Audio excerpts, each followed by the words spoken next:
আসসালামু আলাইকুম। সুপ্রিয় নবম শ্রেণীর শিক্ষার্থীবৃন্দ, সবাইকে স্বাগতম জানাচ্ছি তোমাদের অনলাইন ক্লাস 8-এ। আমরা গত ক্লাসে রাসায়নিক বন্ধনের কিছু গুরুত্বপূর্ণ বেসিক ধারণা নিয়ে আলোকপাত করেছিলাম।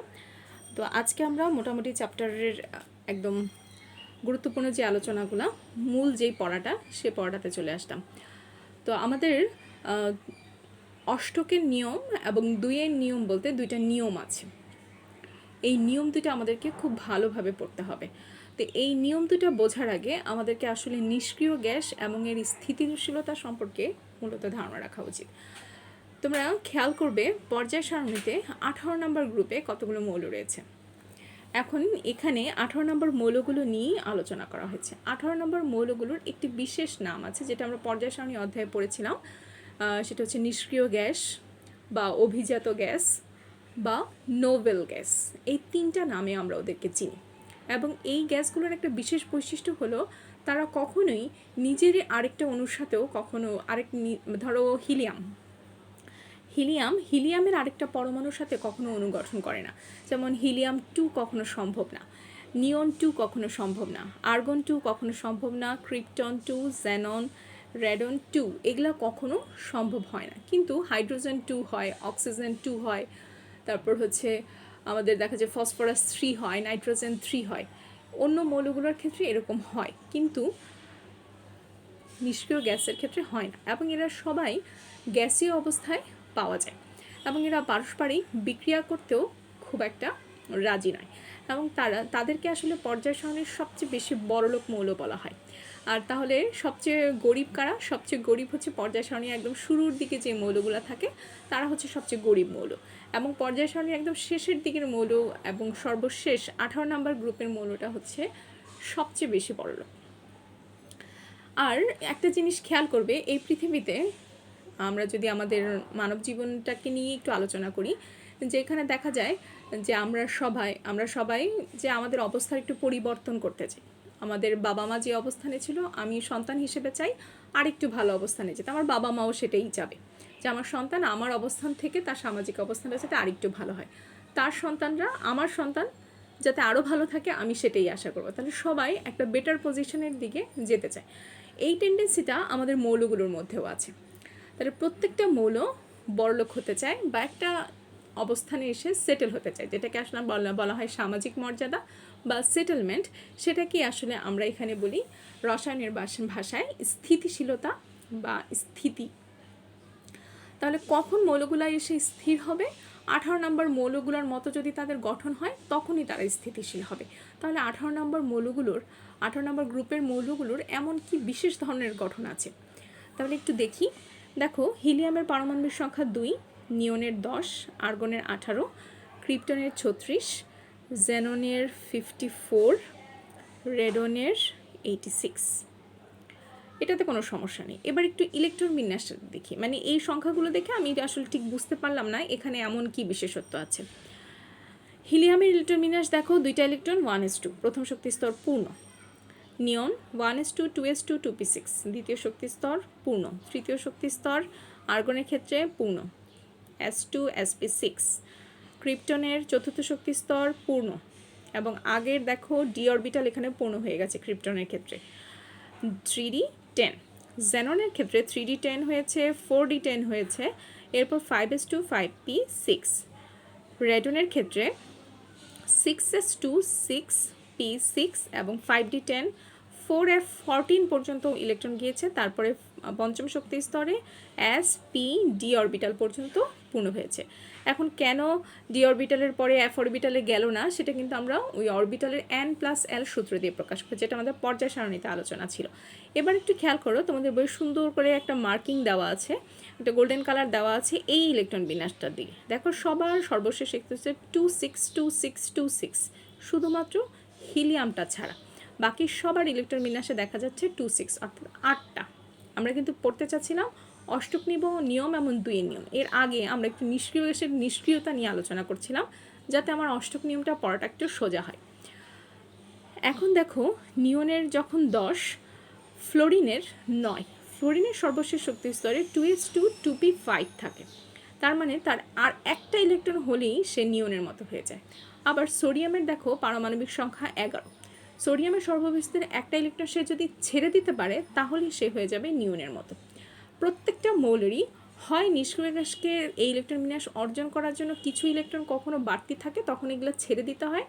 আবার কিছু মৌল রয়েছে যাদের নিষ্ক্রিয় গ্যাসের এই ইলেকট্রন বিন্যাসটা অর্জন করার জন্য কিছু ইলেকট্রন গ্রহণ করতে হয়।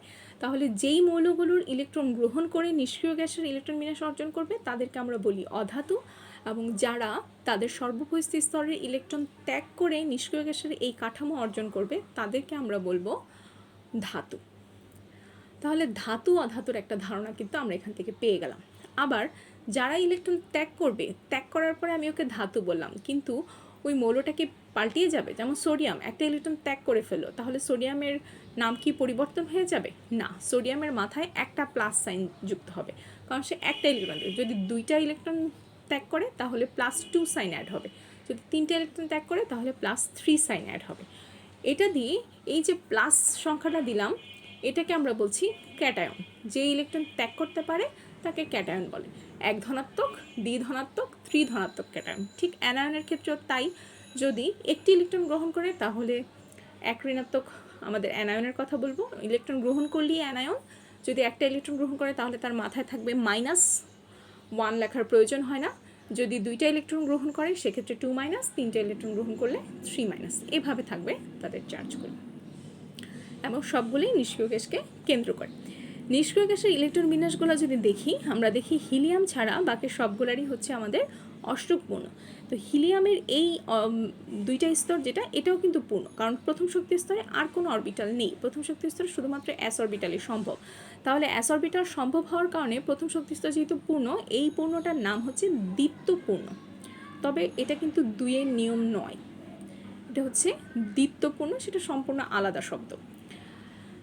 নিয়ন থেকে রেডন পর্যন্ত সবার হচ্ছে অষ্টকপূর্ণ, এবং সবার ইলেকট্রন বিন্যাসটা যদি আমরা খেয়াল করি, সবার সর্ববস্থিত ইলেকট্রন বিন্যাস হচ্ছে ns2 np6। এখন n এর জায়গায় সেটা প্রথম শক্তি স্তর হতে পারে, দ্বিতীয় শক্তি স্তর থেকে আর ষষ্ঠ শক্তি স্তর যে কোনো ইলেকট্রন হতে পারে। সর্বশেষ শক্তি স্তরে 2টা ইলেকট্রন থাকলে তাকে বলা হয় দ্বিত্ব, আর 8টা ইলেকট্রন থাকে তাকে বলে অষ্টক।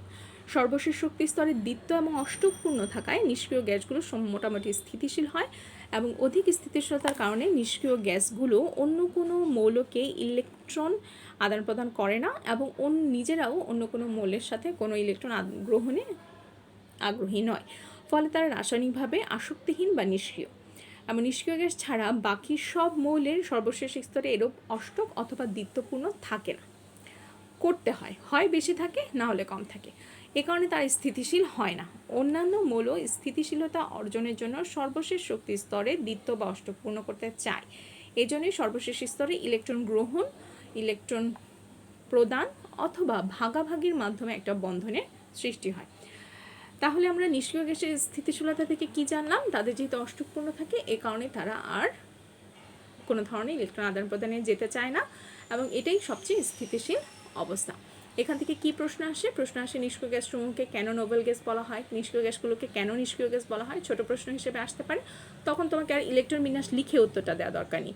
তবে নিষ্ক্রিয়তার ব্যাখ্যার যখন বড় প্রশ্নের ক্ষেত্রে আসবে, ব্যাখ্যামূলক প্রশ্নের জন্য আসবে, তখন অবশ্যই প্রত্যেকটার ইলেকট্রন বিন্যাস বইয়ে যেভাবে আছে সেভাবে লিখে, এবং নিজের যে কথাটা তুমি সম্পূর্ণটা পড়ে নিজের ধারণা নিয়ে তারপর লিখবে।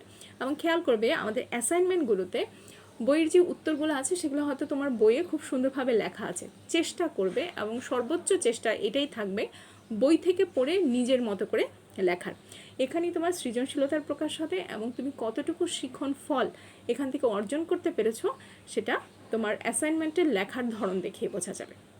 তাহলে অ্যাসাইনমেন্টে একদম হুবহু বইটা না তুলে দিয়ে নিজের ভাষায় একটু নিজের মতামতটা অবশ্যই লিখবে, যেটা আমরা আসলে সৃজনশীলের 4 নম্বর অংশে উচ্চতর দক্ষতায় করে থাকি। এই অংশটা যাতে আমাদের অ্যাসাইনমেন্টটাতে মিসিং না থাকে। এবার আসো অষ্টক নিয়মটা নিয়ে যদি আমরা কথা বলি। অষ্টক নিয়ম হচ্ছে প্রত্যেকটা মৌলই তার সর্বশেষ শক্তি স্তরে নিষ্ক্রিয় গ্যাসের ইলেকট্রন বিন্যাসের প্রবণতা দেখায়। হিলিয়াম ছাড়া সকল নিষ্ক্রিয় গ্যাসের ইলেকট্রন বিন্যাসে আমরা মাত্রই দেখলাম সর্বশেষ শক্তি স্তরে 8টা করে ইলেকট্রন বিদ্যমান।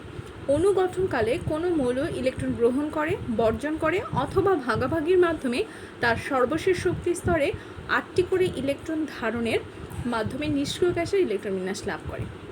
এই 8টি ইলেকট্রনের ইলেকট্রন বিন্যাস লাভ করার এই যে নিয়মটা এবং এই যে প্রবণতাটা, একেই রসায়নের ভাষায় বলা হয় অষ্টক নিয়ম।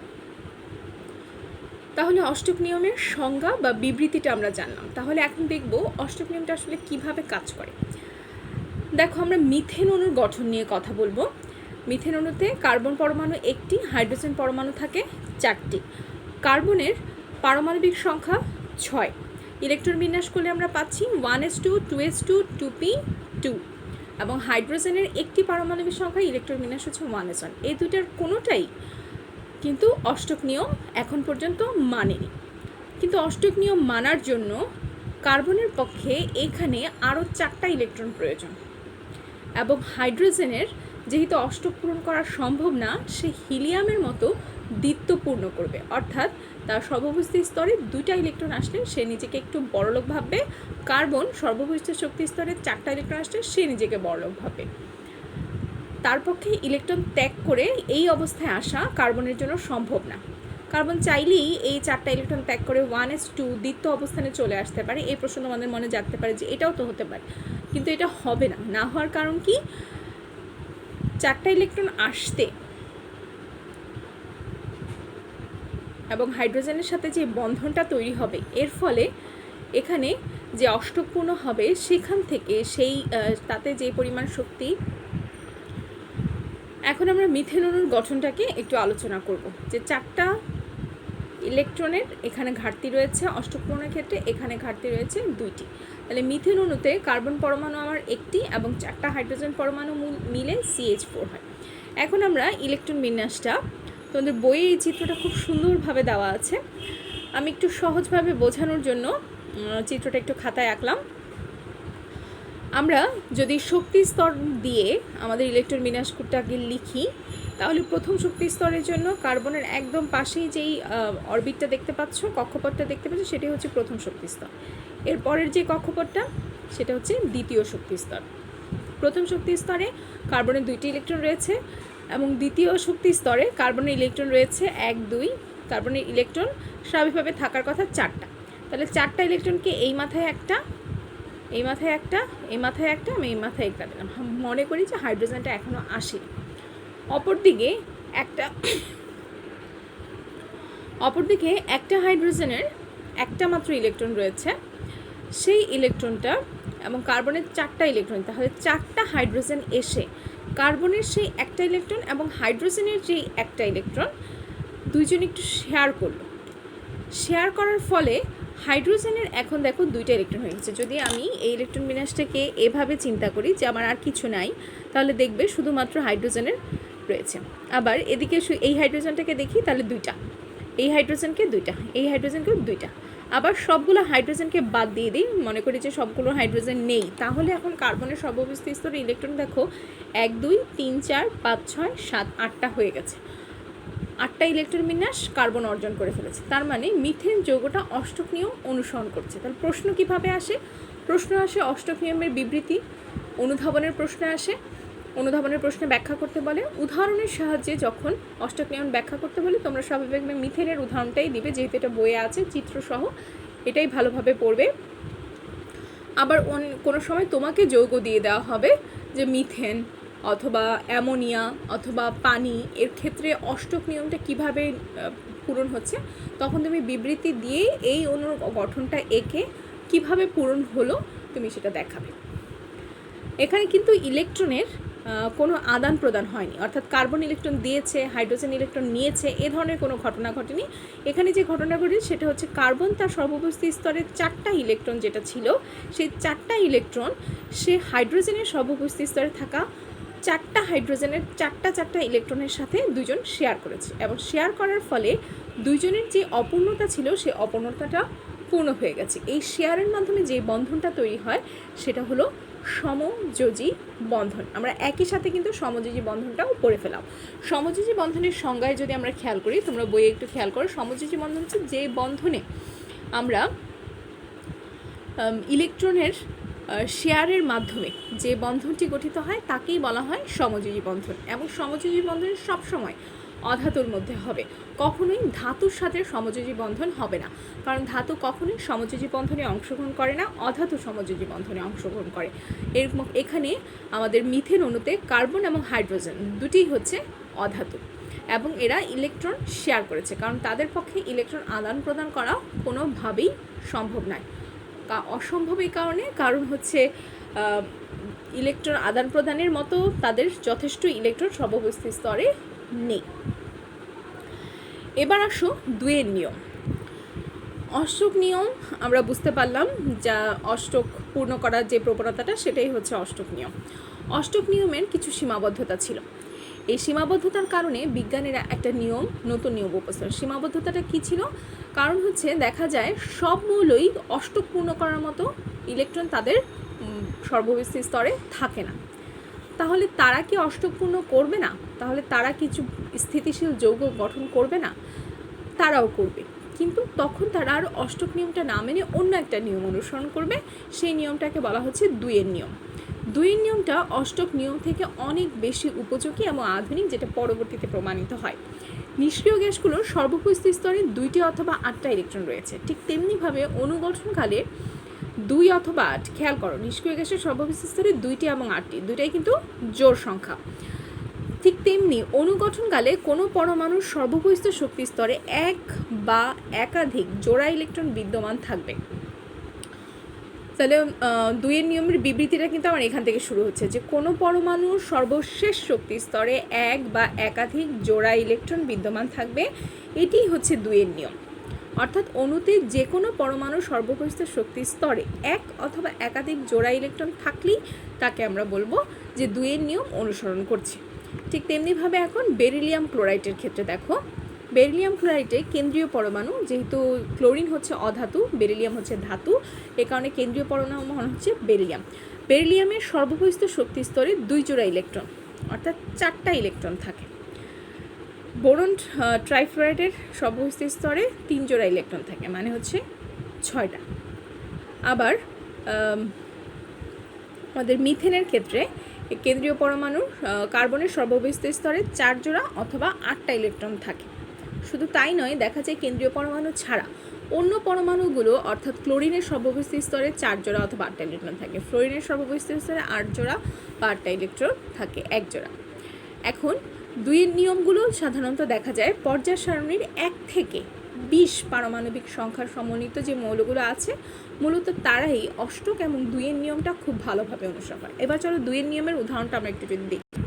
দেখো, বেরিলিয়াম ক্লোরাইডে বেরিলিয়ামের পারমাণবিক সংখ্যা হচ্ছে 4, 1s2 2s2,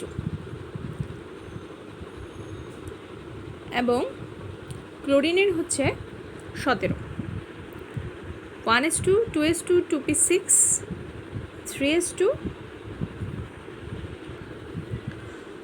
এখন তোমরা এই ধরনের যে চিত্রগুলো আঁকবে, অরবিটের যে কক্ষপথের চিত্রগুলো অবশ্যই আঁকতে হবে যখন উদাহরণ দিয়ে ব্যাখ্যা করতে বলবে, কারণ এই চিত্রটাই তোমার অনেকগুলো কথা বলে দিবে। তুমি বর্ণনাতে যদি কিছু কথা মিসও যাও, তাহলে এই চিত্রটার কারণেই কিন্তু তুমি অনেকটা নাম্বার পেয়ে যাবে।